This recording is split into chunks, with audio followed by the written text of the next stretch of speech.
Capítulo 22. Una amonestación rechazada. Al predicar la doctrina del segundo advenimiento, Guillermo Miller y sus colaboradores no tuvieron otro propósito que el de estimular a los hombres para que se preparasen para el juicio. Habían procurado despertar a los creyentes religiosos que hacían profesión de cristianismo y hacerles comprender la verdadera esperanza de la Iglesia y la necesidad que tenían de una experiencia cristiana más profunda.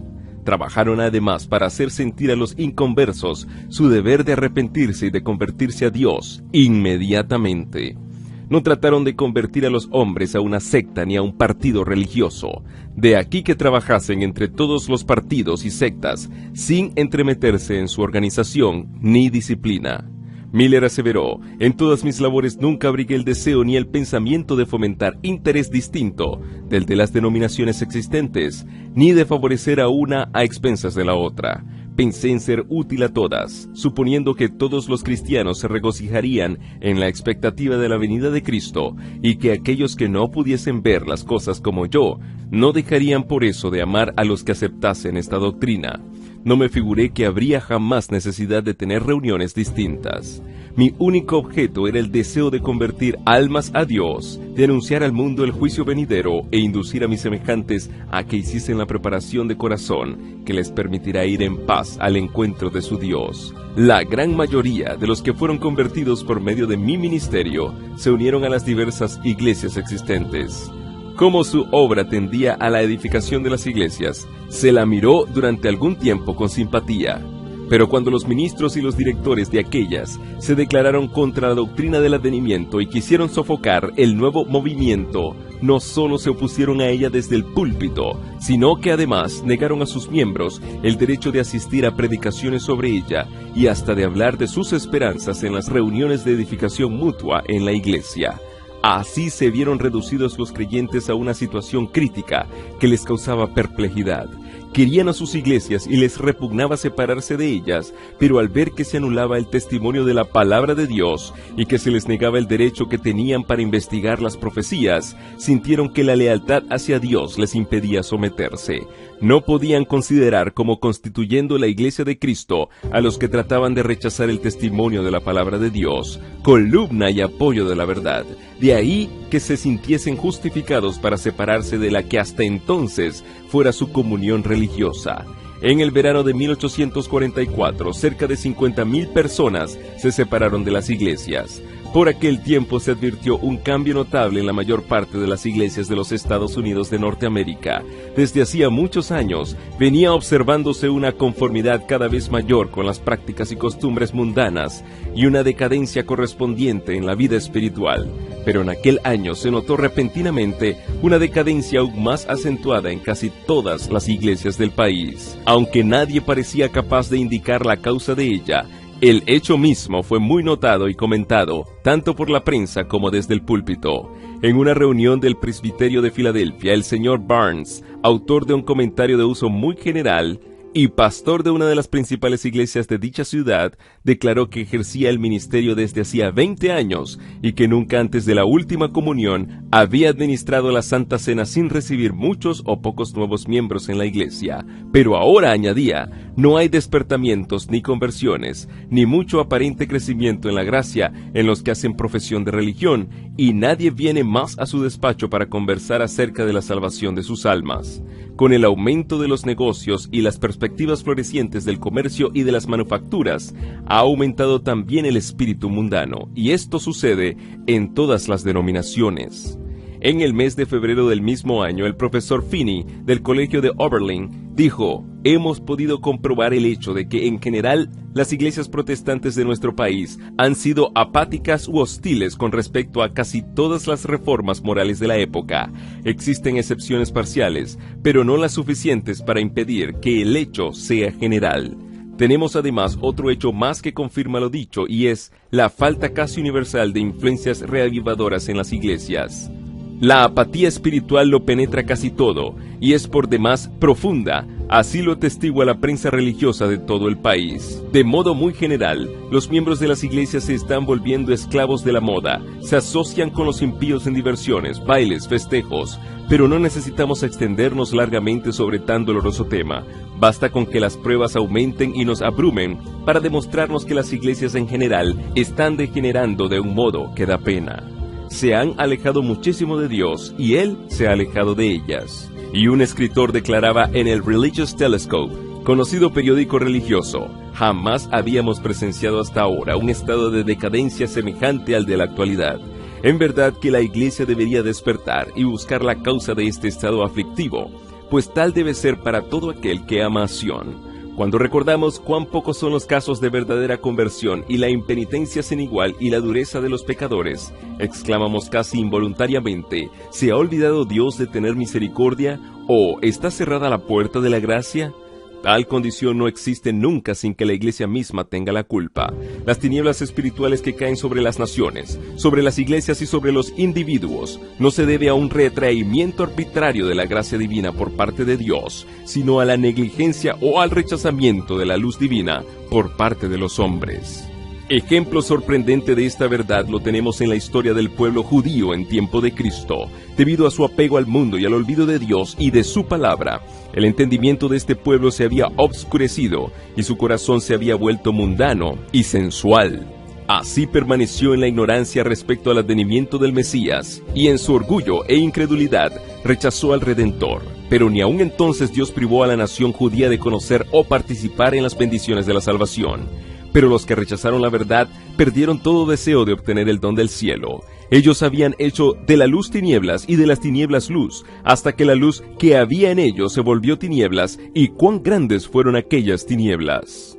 Conviene a la política de Satanás que los hombres conserven las formas de religión, con tal que carezcan de piedad vital. Después de haber rechazado el Evangelio, los judíos siguieron conservando ansiosamente sus antiguos ritos y guardaron intacto su exclusivismo nacional, mientras que ellos mismos no podían menos que confesar que la presencia de Dios ya no se manifestaba más entre ellos. La profecía de Daniel señalaba de modo tan exacto el tiempo de la venida del Mesías y predecía tan a las claras su muerte que ellos trataban de desalentar el estudio de ella, y finalmente los rabinos pronunciaron una maldición sobre todos los que intentaran computar el tiempo. En su obcecación e impenitencia, el pueblo de Israel ha permanecido durante 1800 años indiferente a los ofrecimientos de salvación gratuita, así como a las bendiciones del Evangelio, de modo que constituye una solemne y terrible advertencia del peligro que se corre al rechazar la luz del cielo.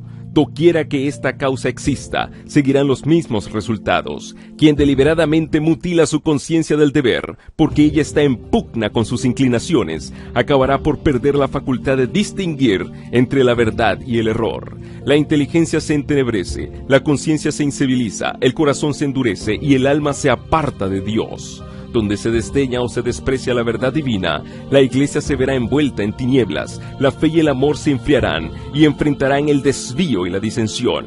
Los miembros de las iglesias concentran entonces sus intereses y energías en asuntos mundanos y los pecadores se endurecen en su impenitencia. El mensaje del primer ángel en el capítulo 14 del Apocalipsis, que anuncia la hora del juicio de Dios y que exhorta a los hombres a que le teman y adoren, tenía por objetivo separar de las influencias corruptoras del mundo al pueblo que profesaba ser de Dios y despertarlo para que viera su verdadero estado de mundanalidad y apostasía.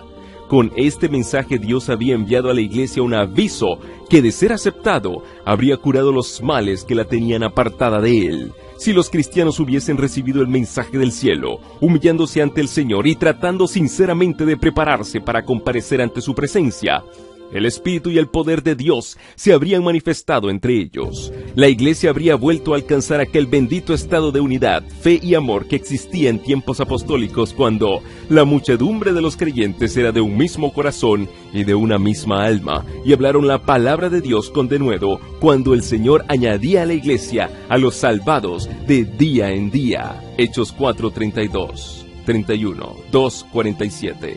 Si los que profesan pertenecer a Dios recibiesen la luz tal cual brilla sobre ellos al dimanar de su palabra, alcanzarían esa unidad por la cual oró Cristo y que el apóstol describe como la unidad del Espíritu en el vínculo de la paz.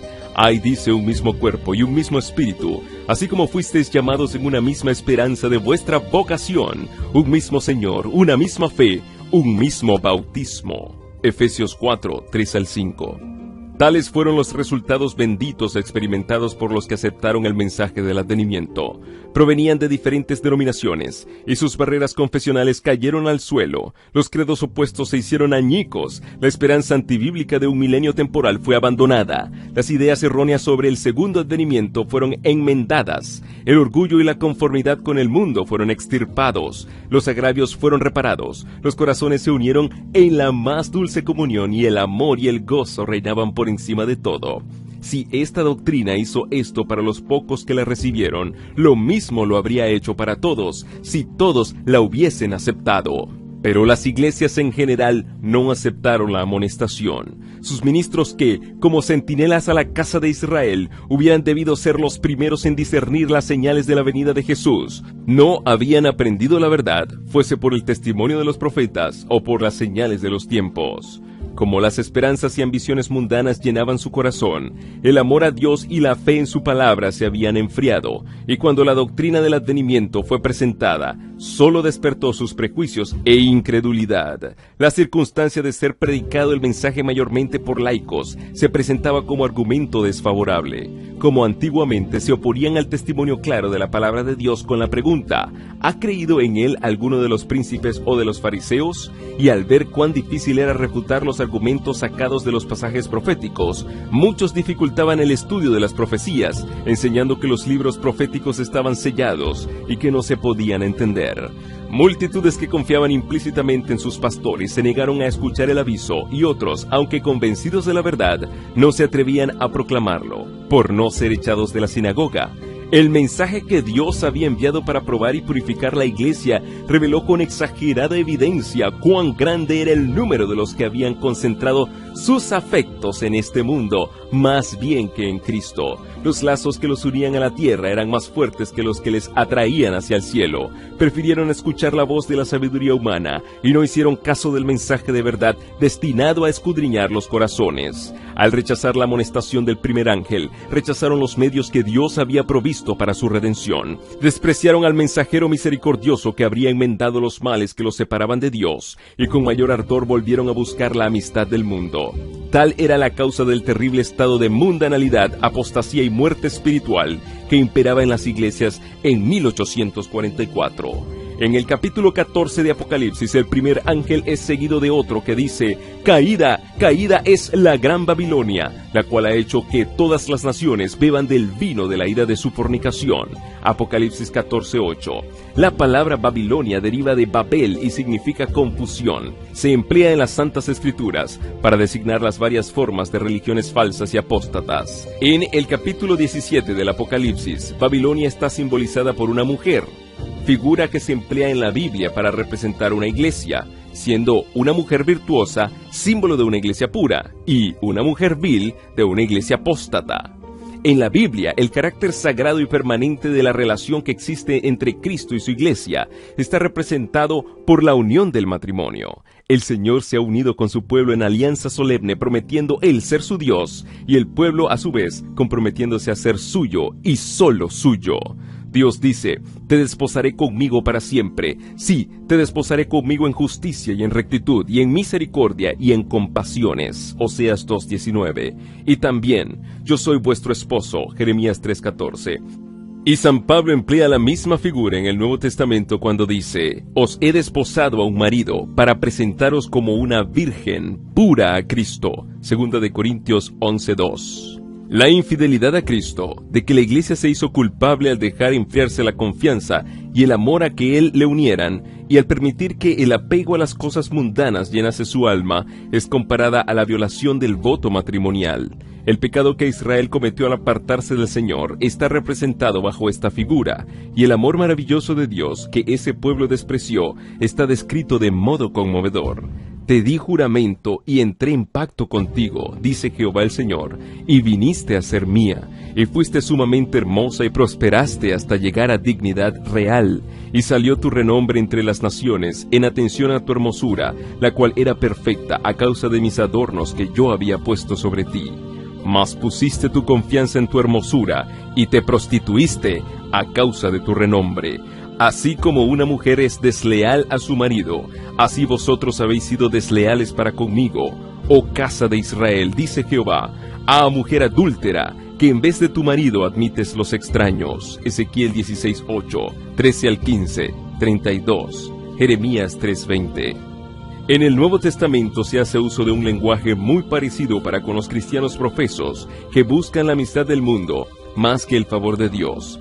El apóstol Santiago dice: almas adúlteras, ¿no sabéis acaso que la amistad del mundo es enemistad contra Dios? Aquel pues que quisiere ser amigo del mundo, se hace enemigo de Dios. Santiago 4:4. La mujer Babilonia de Apocalipsis 17 está descrita como vestida de púrpura y escarlata, y adornada de oro y piedras preciosas y perlas, teniendo en su mano un cáliz de oro lleno de abominaciones, es decir, las inmundicias de sus fornicaciones, y en su frente tenía un nombre escrito: Misterio, Babilonia la Grande, madre de las rameras.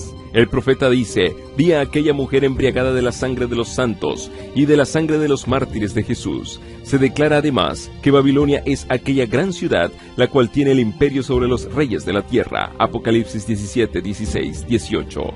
La potencia que por tantos siglos dominó con despotismo sobre los monarcas de la cristiandad es Roma. La púrpura y la escarlata, el oro y las piedras preciosas y las perlas describen como a lo vivo la magnificencia y la pompa más que reales del que hacía gala la arrogante sede romana. Y de ninguna otra potencia se podría decir con más propiedad que estaba embriagada de la sangre de los santos, que de aquella iglesia se ha perseguido tan cruelmente a los discípulos de Cristo. Se acusa además a Babilonia de haber tenido relaciones ilícitas con los reyes de la tierra.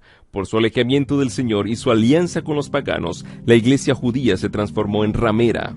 Roma se corrompió de igual manera al buscar el apoyo de los poderes mundanos y por consiguiente recibe la misma condenación. Se dice que Babilonia es madre de las rameras. Sus hijas deben simbolizar las iglesias que se atienen a sus doctrinas y tradiciones y siguen su ejemplo sacrificando la verdad y la aprobación de Dios para formar alianza ilícita con el mundo. El mensaje de Apocalipsis 14, que anuncia la caída de Babilonia, debe aplicarse a comunidades religiosas que un tiempo fueron puras y luego se han corrompido. En vista de que este mensaje sigue al aviso del juicio, debe ser proclamado en los últimos días y no puede por consiguiente referirse solo a la iglesia romana, pues dicha iglesia está en condición caída desde hace muchos siglos. Además, en el capítulo 18 del Apocalipsis se exhorta al pueblo de Dios a que salga de Babilonia. Según este pasaje de la Escritura, muchos del pueblo de Dios deben estar aún en Babilonia. ¿Y en qué comunidades religiosas se encuentra actualmente la mayoría de los discípulos de Cristo? Sin duda alguna en las varias iglesias que profesan la fe protestante. Al nacer, esas iglesias se decidieron noblemente por Dios y la verdad, y la bendición divina las acompañó. Aún el mundo incrédulo se vio obligado a reconocer los felices resultados de la aceptación de los principios del Evangelio. Se les aplican las palabras del profeta a Israel: salió tu renombre entre las naciones, en atención a tu hermosura, la cual era perfecta a causa de mis adornos que yo había puesto sobre ti, dice Jehová el Señor. Pero esas iglesias cayeron víctimas del mismo deseo que causó la maldición y la ruina de Israel, el deseo de imitar las prácticas de los impíos y de buscar su amistad.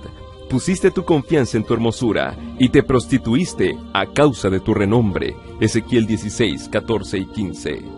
Muchas de las iglesias protestantes están siguiendo el ejemplo de Roma y se unen inicuamente con los reyes de la tierra. Así obran las iglesias del Estado en sus relaciones con los gobiernos seculares y otras denominaciones en su afán de captarse el favor del mundo.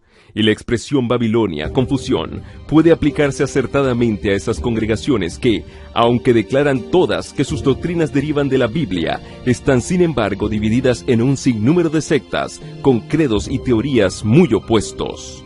Además de la unión pecaminosa con el mundo, las iglesias que se separaron de Roma presentan otras características de esta. Una obra católica romana arguye que, si la iglesia romana fue alguna vez culpable de idolatría con respecto a los santos, su hija, la iglesia anglicana, es igualmente culpable, pues tiene 10 iglesias dedicadas a María por una dedicada a Cristo. Y el Dr. Hopkins, en un tratado sobre el milenio, declara: No hay razón para creer que el espíritu y las prácticas anticristianas se limiten a la que se llama actualmente la Iglesia romana. Las iglesias protestantes tienen en sí mucho del anticristo y distan mucho de haberse reformado enteramente de las corrupciones e impiedades. Respecto a la separación entre la Iglesia presbiteriana y la de Roma, el Dr. Guthrie escribe: hace 300 años que nuestra Iglesia, con una Biblia abierta en su bandera y el lema «Escudriñad las Escrituras» en su rollo de pergamino, salió de las puertas de Roma. Luego hace la significativa pregunta: ¿salió del todo de Babilonia? La Iglesia de Inglaterra, dice Spurgeon, parece estar completamente roída por la doctrina de que la salvación se encuentra en los sacramentos. Pero los disidentes parecen estar tan hondamente contaminados por la incredulidad filosófica. Aquellos de quienes esperábamos mejores cosas están apartándose unos tras otros de los fundamentos de la fe. Creo que el mismo corazón de Inglaterra está completamente carcomido por una incredulidad fatal que hasta se atreve a subir al púlpito y llamarse cristiana. ¿Cuál fue el origen de la gran apostasía? ¿Cómo comenzó a apartarse la Iglesia de la sencillez del Evangelio? Conformándose a las prácticas del paganismo para facilitar a los paganos la aceptación del cristianismo. El apóstol Pablo dijo acerca de su propio tiempo: ya está obrando el misterio de iniquidad, 2 de Tesalonicenses 2:7. Mientras aún vivían los apóstoles, la Iglesia permaneció relativamente pura, pero hacia fines del siglo II, la mayoría de las iglesias asumieron una forma nueva. La sencillez primitiva desapareció, e insensiblemente, a medida que los antiguos discípulos bajaban a la tumba, sus hijos, en unión con nuevos convertidos, se adelantaron y dieron nueva forma a la causa. Para aumentar el número de los convertidos, se rebajó el alto nivel de la fe cristiana, y el resultado fue que una ola de paganismo anegó a la Iglesia, trayendo consigo sus costumbres, sus prácticas y sus ídolos. Una vez que la religión cristiana hubo ganado el favor y el apoyo de los legisladores seculares, fue aceptada nominalmente por multitudes, pero mientras éstas eran cristianas en apariencia, muchos permanecieron en el fondo paganos, que seguían adorando sus ídolos en secreto. ¿No ha sucedido otro tanto en casi todas las iglesias que se llaman protestantes? Cuando murieron sus fundadores, que poseían el verdadero espíritu de reforma, sus descendientes se adelantaron y dieron nueva forma a la causa, mientras se atenían ciegamente al credo de sus padres y se negaban a aceptar cualquiera verdad que fuese más allá de lo que veían. Los hijos de los reformadores se alejaron mucho de su ejemplo de humildad, de abnegación y de renunciación al mundo. Así la simplicidad primitiva desaparece. Una ola de mundanalidad invade la Iglesia trayendo consigo sus costumbres, sus prácticas y sus ídolos. ¡Ay! ¿Hasta qué grado esa amistad del mundo, que es enemistad contra Dios, es fomentada actualmente entre los que profesan ser discípulos de Cristo? ¿Cuánto no se han alejado las iglesias nacionales de toda la cristiandad, del modelo bíblico de humildad, abnegación, sencillez y piedad? Juan Wesley decía, al hablar del buen uso del dinero: no malgastéis nada de tan precioso talento, tan solo por agradar a los ojos con superfluos y costosos atavíos, o con adornos innecesarios. No gastéis parte de él, adornando prolijamente vuestras casas con muebles inútiles y costosos, con cuadros costosos, pinturas y adornos. No gastéis nada para satisfacer la soberbia de la vida, ni para obtener la admiración de los hombres. Siempre que te halagues a ti mismo, los hombres hablarán bien de ti. Siempre que te vistas de púrpura y de lino fino blanco y tengas banquetes espléndidos todos los días, no faltará quien aplauda tu elegancia, tu buen gusto, tu generosidad y tu rumbosa hospitalidad. Pero no vayas a pagar tan caros sus aplausos. Conténtate más bien con el honor que viene de Dios. Wesley Works, Sermón 50 sobre el uso del dinero. Pero muchas iglesias actuales desprecian estas enseñanzas. Está de moda en el mundo hacer profesión de religión. Gobernantes, políticos, abogados, médicos y comerciantes se unen a la iglesia para asegurarse el respeto y la confianza de la sociedad y así promover sus intereses mundanos. Tratan de cubrir todos sus procederes injustos con el manto de la religiosidad. Las diversas comunidades religiosas, robustecidas con las riquezas y con la influencia de esos mundanos bautizados, empujan a cual más por mayor popularidad y patrocinio. Iglesias magníficas, embellecidas con el más extravagante despilfarro, se yerguen en las avenidas más ricas y más pobladas. Los fieles visten con lujo y a la moda. Se pagan grandes sueldos a ministros elocuentes para que entretengan y atraigan a la gente. Sus sermones no deben aludir a los pecados populares, sino que deben ser suaves y agradables, como para los oídos de un auditorio elegante. Así los pecadores del mundo son recibidos en la iglesia, y los pecados de moda se cubren con un manto de piedad. Hablando de la actitud actual de los profesos cristianos para con el mundo, un notable periódico profano dice: insensiblemente la iglesia ha seguido el espíritu del siglo y ha adaptado sus formas de culto a las necesidades de la actualidad. En verdad, todo cuanto contribuye a hacer atractiva la religión, la iglesia lo emplea ahora y se vale de ello. Y un escritor apunta en el Independent de Nueva York lo siguiente acerca del metodismo actual: la línea de separación entre los piadosos y los irreligiosos desaparece en una especie de penumbra, y en ambos lados se está trabajando con empeño para hacer desaparecer toda diferencia entre su modo de ser y sus placeres. La popularidad de la religión tiende en gran manera a aumentar el número de los que quisieran asegurarse sus beneficios sin cumplir honradamente con los deberes de ella. Howard Crosby dice: motivo de hondo pesar es el hecho de que la Iglesia de Cristo esté cumpliendo tan mal los designios del Señor. Así como los antiguos judíos dejaron que el trato familiar con las naciones idólatras alejara sus corazones de Dios, así también ahora la Iglesia de Jesús, merced al falso consorcio con el mundo incrédulo, está abandonando los métodos divinos de su verdadera vida y doblegándose a las costumbres perniciosas, si bien a menudo plausibles, de una sociedad anticristiana, valiéndose de argumentos y llegando a conclusiones ajenas a la revelación de Dios y directamente opuestas a todo crecimiento en la gracia. En esta marea de mundanalidad y de afán por los placeres, el espíritu de desprendimiento y de sacrificio personal por el amor de Cristo ha desaparecido casi completamente. Algunos de los hombres y mujeres que actúan hoy en esas iglesias aprendieron, cuando niños, a hacer sacrificios para poder dar o hacer algo por Cristo. Pero ahora, si se necesitan fondos, no hay que pedirle nada a nadie.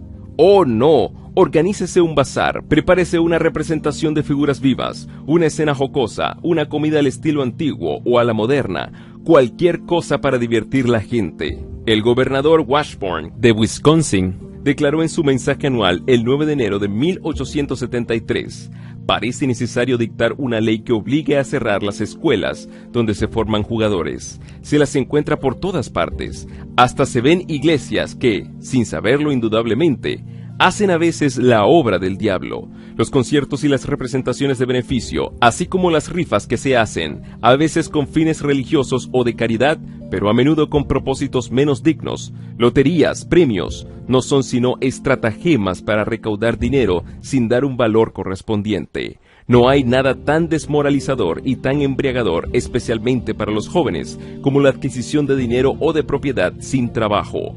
Si personas respetables toman parte en esas empresas de azar y acallan su conciencia con la reflexión de que el dinero está destinado a un buen fin, nada de raro tiene que la juventud del Estado caiga tan a menudo en los hábitos que con casi toda seguridad engendra la afición a los juegos de azar. El espíritu de conformidad con el mundo está invadiendo las iglesias por toda la cristiandad. Roberto Atkins, en un sermón predicado en Londres, pinta un cuadro sombrío del decaimiento espiritual que predomina en Inglaterra. Los hombres verdaderamente justos están desapareciendo de la tierra sin que a nadie se le importe algo. Los que hoy profesan religiosidad en todas las iglesias aman al mundo, se conforman con él, gustan de las comodidades terrenales y aspiran a los honores. Están llamados a sufrir con Cristo, pero retroceden ante el simple oprobio. ¡Apostasía! ¡Apostasía! ¡Apostasía! Es lo que está grabado en el frontis mismo de cada iglesia, y si lo supiesen o sintiesen, habría esperanza, pero ¡ay! Lo que se oye es decir, rico soy y estoy lleno de bienes y nada me falta. El gran pecado de que se acusa a Babilonia es que ha hecho que todas las naciones beban del vino de la ira de su fornicación. Esta copa embriagadora que ofrece al mundo representa las falsas doctrinas que ha aceptado como resultado de su unión ilícita con los magnates de la tierra. La amistad con el mundo corrompe su fe, y a su vez Babilonia ejerce influencia corruptora sobre el mundo enseñando doctrinas que están en pugna con las declaraciones más claras de la Sagrada Escritura. Roma le negó la Biblia al pueblo y exigió que en su lugar todos aceptasen sus propias enseñanzas. La obra de la Reforma consistió en devolver a los hombres la palabra de Dios. Pero, ¿no se ve acaso que en las iglesias de hoy lo que se enseña a los hombres es a fundar su fe en el credo y en las doctrinas de su iglesia antes que en las Sagradas Escrituras? Hablando de las iglesias protestantes, Carlos Beecher dice: retroceden ante cualquier palabra severa que se diga contra sus credos con la misma sensibilidad con la que los santos padres se habrían estremecido ante una palabra dura pronunciada contra la veneración creciente que estaban fomentando por los santos y los mártires. Las denominaciones evangélicas protestantes se han atado mutuamente las manos, de tal modo que nadie puede hacerse predicador entre ellas sin haber aceptado primero la autoridad de algún libro aparte de la Biblia. No hay nada de imaginario en la aseveración de que el poder del credo está ahora empezando a proscribir la Biblia, tan ciertamente como lo hizo Roma, aunque de un modo más sutil. Sermón sobre la Biblia como credo suficiente, predicado en Fort Wayne, Indiana, el 22 de febrero de 1846. Cuando se levantan maestros verdaderos para explicar la palabra de Dios, levántanse también hombres de saber, ministros que profesan comprender las santas escrituras, para denunciar la sana doctrina como si fuera herejía, alejando así a los que buscan la verdad. Si el mundo no estuviese fatalmente embriagado con el vino de Babilonia, multitudes se convencerían y se convertirían por medio del conocimiento de las verdades claras y penetrantes de la palabra de Dios. Pero la fe religiosa aparece tan confusa y discordante que el pueblo no sabe qué creer ni qué aceptar como verdad. La Iglesia es responsable del pecado de impenitencia del mundo. El mensaje del segundo ángel de Apocalipsis 14 fue proclamado por primera vez en el verano de 1844 y se aplicaba entonces más particularmente a las iglesias de los Estados Unidos de Norteamérica, donde la amonestación del juicio había sido también más ampliamente proclamada y más generalmente rechazada, y donde el decaimiento de las iglesias había sido más rápido. Pero el mensaje del segundo ángel no alcanzó su cumplimiento total en 1844. Las iglesias decayeron entonces moralmente por haber rechazado la luz del mensaje del advenimiento, pero este decaimiento no fue completo. A medida que continuaron rechazando las verdades especiales para nuestro tiempo, fueron decayendo más y más. Sin embargo, aún no se puede decir: caída, caída es la gran Babilonia, la cual ha hecho que todas las naciones beban del vino de la ira de su fornicación.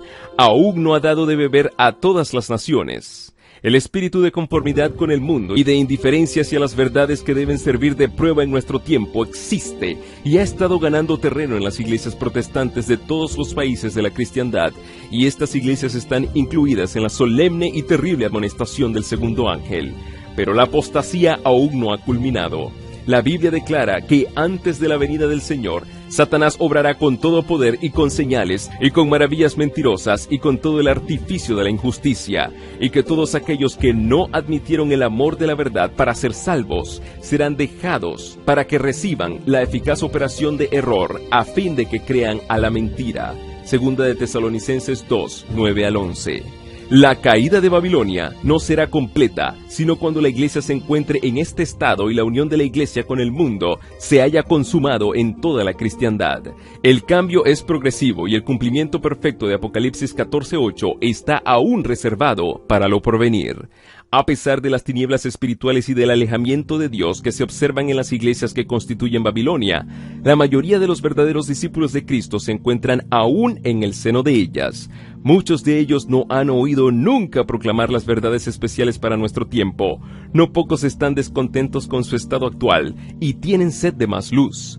En vano buscan el Espíritu de Cristo en las iglesias a las cuales pertenecen. Como estas congregaciones se apartan más y más de la verdad y se van uniendo más y más con el mundo, la diferencia entre ambas categorías de cristianos se irá acentuando hasta quedar consumada la separación. Llegará el día en que los que aman a Dios sobre todas las cosas no podrán permanecer unidos con los que son amadores de los placeres, más bien que amadores de Dios, teniendo la forma de la piedad, mas negando el poder de ella.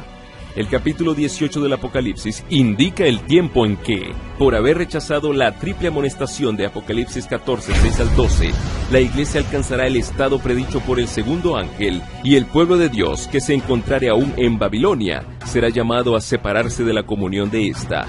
Este mensaje será el último que se dé al mundo y cumplirá su obra, cuando los que no creen a la verdad, sino que se complacen en la injusticia, segunda de Tesalonicenses 2:12, sean dejados para sufrir tremendo desengaño y para que crean a la mentira. Entonces la luz de la verdad brillará sobre todos aquellos cuyos corazones estén abiertos para recibirla, y todos los hijos del Señor que quedaren en Babilonia oirán el llamamiento: salid de ella, pueblo mío.